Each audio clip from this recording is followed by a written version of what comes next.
Evening. Welcome to the next episode of Keeping It Simple with Prashant Rajore.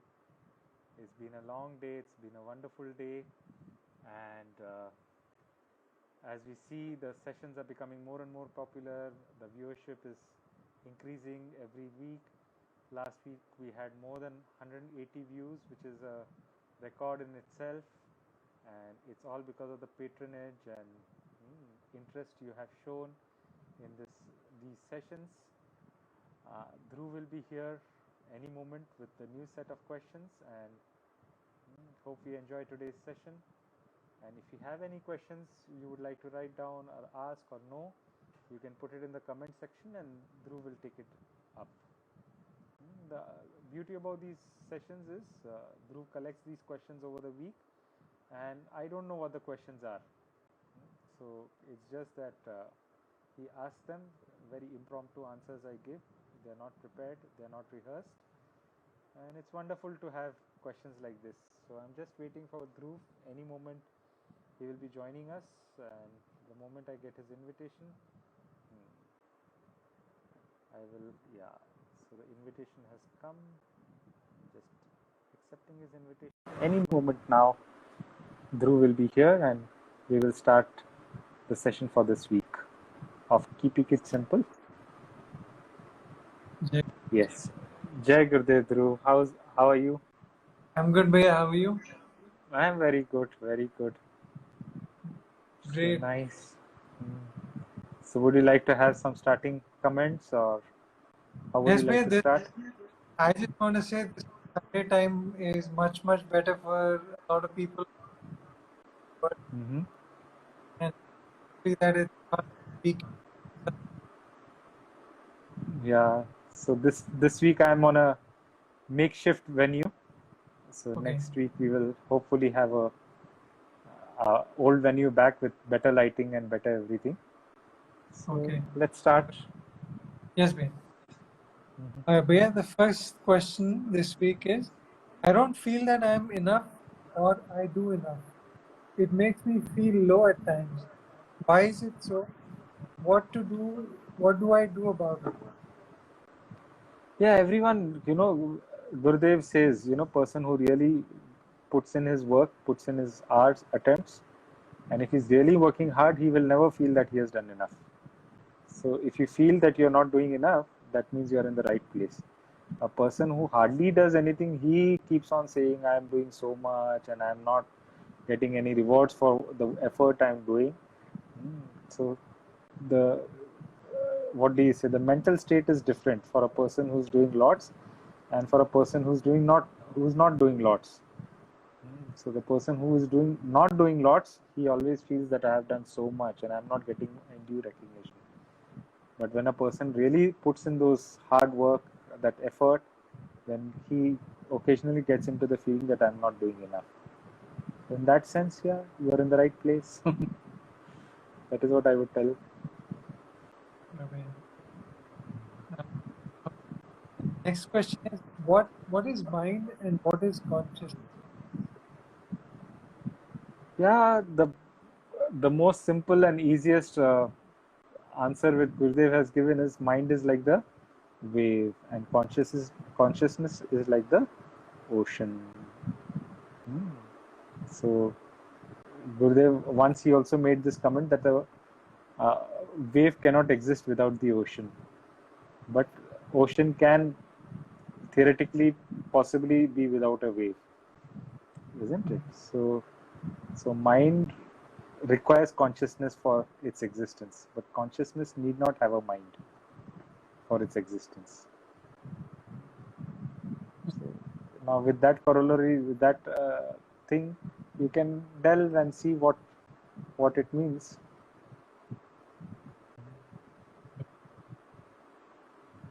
I bet it's another short question. What is happiness? Happiness is what you define as happiness. So happiness is not connected to an event. It is a feeling which is internal. That flow of energy which is inside, which is so positive, full of enthusiasm, joy, and which is full of confidence and calmness, relaxation, all at the same time, yet exuberance is there. That is happiness. It's a flow of energy. It is something which you are made up of, isn't it? And these are only words which I am saying. You instantly recognize you are happy or not, no? Without whether there is a definition or not. It doesn't matter. You know, this is what I would like to be. This is how I would like to feel. I would like to be. That is what happiness is. And that source is within you. You are made up of something called happiness. It's not in the situation. We usually connect happiness to some situation. If I get this in life, I will be happy. If I get that in life, I will be happy. For example, suppose gulab jamun gives you happiness. So one gulab jamun gives you happiness for sure. But 10 gulab jamuns should give you lots of happiness, no? But that is not our experience. Why? Because one gulab jamun is somewhere connecting you to the source of happiness, where 10 gulab jamuns is not connecting you to that source of happiness, isn't it? In fact, it breaks that connection, right? So it's not, happiness is not in the gulab jamun. You think it is because of the gulab jamun, but no, something else is moving inside which is making you feel happy. So if you can connect to that source, that is what Sudarshan Kriya meditation meant to be. They help you connect to that source of happiness, where independent of whatever is happening, independent of the situations, we learn to be happy, joyful, full of enthusiasm.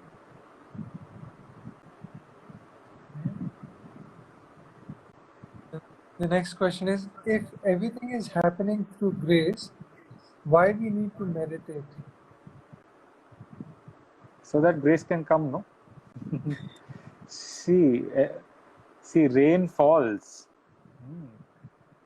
Falling of rain is like grace, and it falls equally on everyone. But it depends whether your vessel is in the right direction or upside down. If it is upside down, you will not be able to collect the rain. And also the size of the vessel, no? If you're holding only a spoon, you'll collect only a little bit. But if you have a big vessel, then you'll collect lots of it, isn't it? To collect that, you require sadhana, no? First to change the direction of the vessel and then make it bigger and bigger, isn't it? Yeah, everything happens through grace, but your efforts are required so that you collect the grace, no? Energy is everywhere. Air is everywhere. Energy is everywhere. But you require electricity to, or you require a fan to feel that air, no? Electrons and protons are present in every part of the universe. But you require something to channelize the electrons so that electricity happens. So little effort is there. Grace is everywhere, but you require something to channelize it, give it direction, no? And that is what your sadhana is.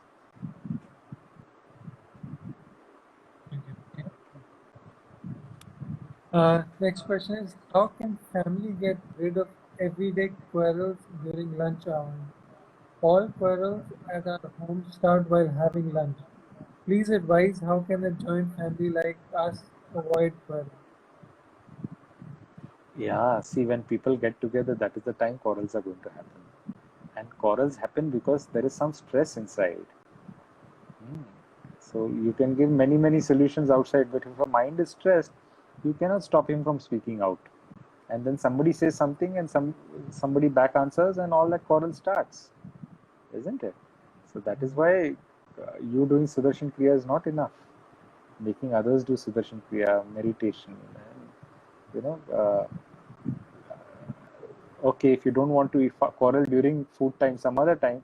So there was a custom, while eating food, you were told to maintain silence, not speak anything during food.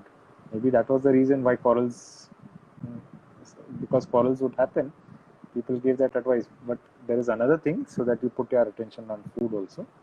So keep quiet during food time, and then after that, have a time to get together and express yourself and quarrel. But the quarreling happens because there is stress inside. And I also come from a joint family, and tradition of joint families and all that. So in Hindi they would say मतभेद हो सकता है लेकिन मनभेद नहीं होना चाहिए. There might be differences of opinion which causes quarrels, But that does not mean that, minds move away from each other, isn't it? So it was a very healthy custom. We would express ourselves. Sometimes quarrels will happen, everything happen, but food we'll have all together. Certain things all of us will do together only, isn't it? So you have to have other methods to keep the family together. If sometimes there might be a joint family business where people will have different views of running the business, and it's fine. Even in board meetings, sometimes quarrels happen. Not all board meetings are smooth, isn't it? So there are ways to connect. Meditation is one way. Sudarshan Kriya, celebrating festivals together. So there are so many aspects to the same question you are asking. So you see what works.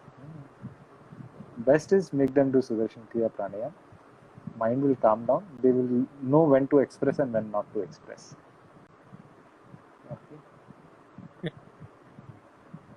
Okay, next question is, even if I am loyal with any person associated with me and in return do not expect anything, then why do folks tend to point on some or the other things and hurt me?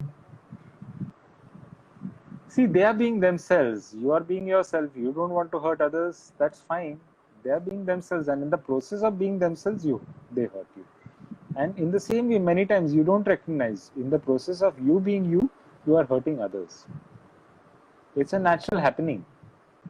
That is how things happen in life. Gurudev says, no, Gurudev gives that example. Somebody has come on the door and you open the door, and at that same time you realize that you have left something on the stove which is burning. So without worrying too much on what is happening on the door, you just rush, and in the process the door slams on the person who's come on the door. The person who's there at the door, he feels that the door has been slammed on my face. But actually what has happened is you have run to take care of the things which are there on the stove. So that is how misunderstandings happen. That is how hurt happens. So, the most important communication is which happens through being. Your presence. And then when the presence is there, the words and actions also carry weight. Okay. All this will happen with your being. You handle all that and be calm. You make people understand. Sometimes communication is required, and sometimes no communication is also better. You can't express everything. I felt hurt and all that. No, it sometimes aggravates the problems. So that when to express, when not to express is what is Viveka. And that Viveka comes when we do sadhana, and especially when we do advanced meditation program. Viveka comes from the depth of silence. When you connect to that depth of silence, then you know when to do what. There is no pre-designed formula. It happens at that moment, instantaneous moment. And connecting, knowing what to do at that instantaneous moment comes from a deep connection to silence. That is what advanced course helps you do. So occasionally, once in 2-3 months, keep on doing advanced course. There is never an end. There are people who have done 50, 60 advanced courses, and every time they learn more and more things doing an advanced course. Great, yeah.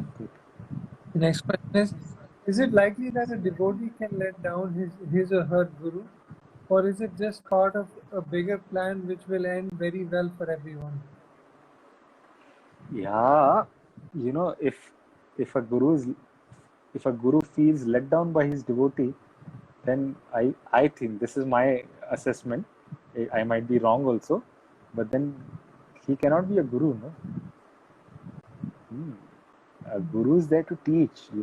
He's there to teach you that no matter what, you should not feel let down by whatever is happening in your life, isn't it? That is the essence of Ashtavakra Gita or Bhagavad Gita. You have to be strong. Sometimes mistakes happen, sometimes right things happen, sometimes wrong happens, sometimes somebody does wrong to you, you do wrong to someone, and if you feel bad because of that, then the whole purpose of knowledge is defeated. This knowledge is to uplift you, and in the process, if you make mistakes and you think you're letting down your guru, and if your guru is actually feeling let down by whatever you have done, then I don't think so he is a guru. Okay. Again, I'm putting quotes. This is my assessment, and I have no right to judge what a guru can be or should be. You know, Gurudev once says there is only one rule for being a guru, and that one rule is that there are no rules. Okay, so having said all that, I have no capacity to judge anyone. Whatever a guru does is something. If he's feeling let down, then there is some benefit for me in that also. Okay.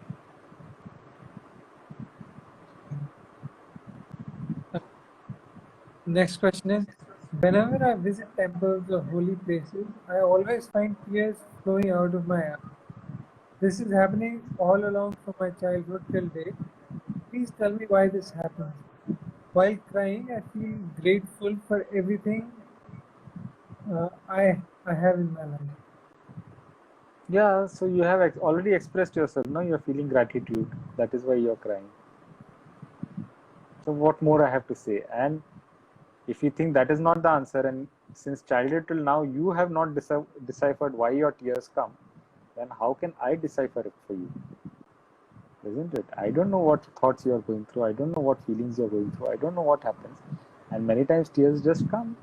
They just come for no particular thought, for no particular feeling.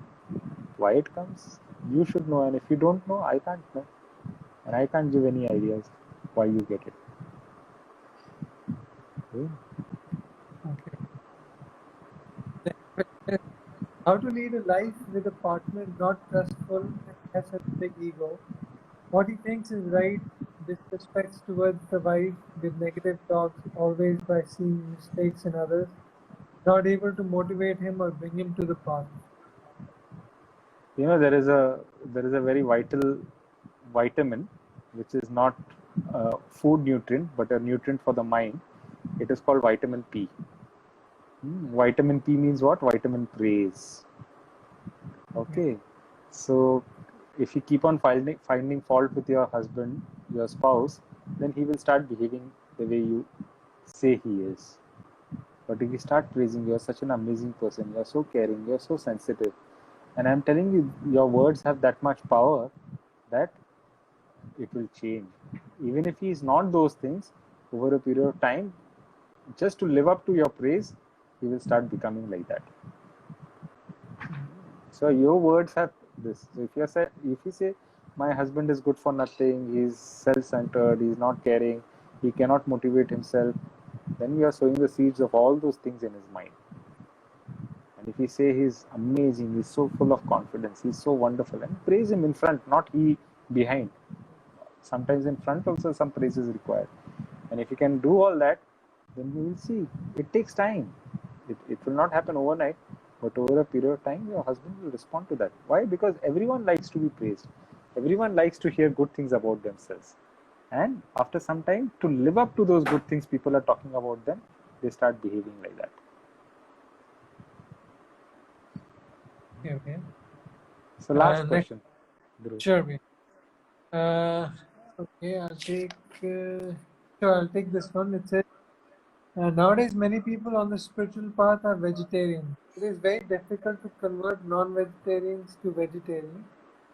Is it their karma? How will they realize that this is a sin? We really don't know it is the karma or whatever, and let us not get into it. Isn't it? One day they themselves will realize they need to be vegetarians and they will come. When we become too critical of their food habits and all that, no, they become very close to whatever we are seeing. And whatever little they are listening to us, they will shut off for that also. Isn't it? Anyway, it is very difficult for other people to listen to us. Isn't it? So for me, rather than closing that communication channel off by criticizing them, I will just love them for whoever they are. That is why I accept people as they are. It's their choice what to do. But at least my communication channel with them is open, no? And if communication channels are open, sooner or later, I will be able to influence their life better. So for me, rather than closing down communication channels, I see how I can expand them. If it is a millimeter, let me make it into a centimeter. If it is a centimeter, let me make it into 10 centimeters, 50 centimeters, 100 centimeters, bigger. Let the communication become bigger and bigger. That is how trust develops. And when trust develops, then people start listening to you. Okay. Okay. So I have so many friends who smoke alcohol, and so many of them I have pulled them out of their vices because that communication channel was open and intact. So again, vitamin P, as I said in the earlier thing, vitamin P, praise them, don't criticize them, and it's okay. What is there? 20 years they've had, 20, 30, 40, 50 years they've had non-vegetarian food. 1 or 2 years extra they have, it's not going to make any extra effort, any extra effect. But if you are patient in this, you are giving them an opportunity to change.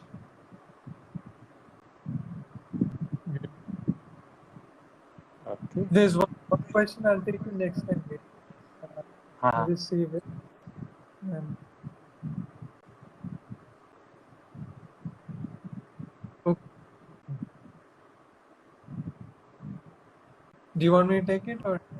Yeah, please. Okay. Please tell if we have free will, as already everything is pre-decided. Yeah, Gurudev has answered this question simply many times, no? He says, no, your height is destiny, but your weight is free will, isn't it? So you cannot increase your height or decrease it, but you can increase or decrease your weight by your actions. In the same way, if it is going to rain, that is your destiny. But what you do in the rain is your free will. You choose to stay indoors, or you go and get drenched in the rain, or you take an umbrella, or you go in a car. All that is your free will, isn't it? So certain things are destiny and certain things are free will in every moment. So whatever is happening in this moment is my destiny, but what I do in this moment is my free will. Okay. So good. Before we end the session, anything you would like to add, Dhruv? No, Bhaiya, thank you so much. I just wish everyone watching they every week. And I'd love to see everyone next Sunday at 9 p.m. IST. Very good. It's a nice change. Even I feel this is going to open up many more things. So it was wonderful having you all here. And please change the note in timings. Every Sunday, 9 p.m., we are going to have this session. So if you have any questions, you can send them to Dhruv. Dhruv is also there on Instagram. And he will also share his credentials, other contact points in his Instagram site, so that you can contact him, send the questions, and you can also put in the questions in the comment section here for Dhruv to take them up. So good. We end the session for tonight here. So have a nice night. Have a lovely week, and we will meet next Sunday, same time, same place. Good night. Jai Gurudev.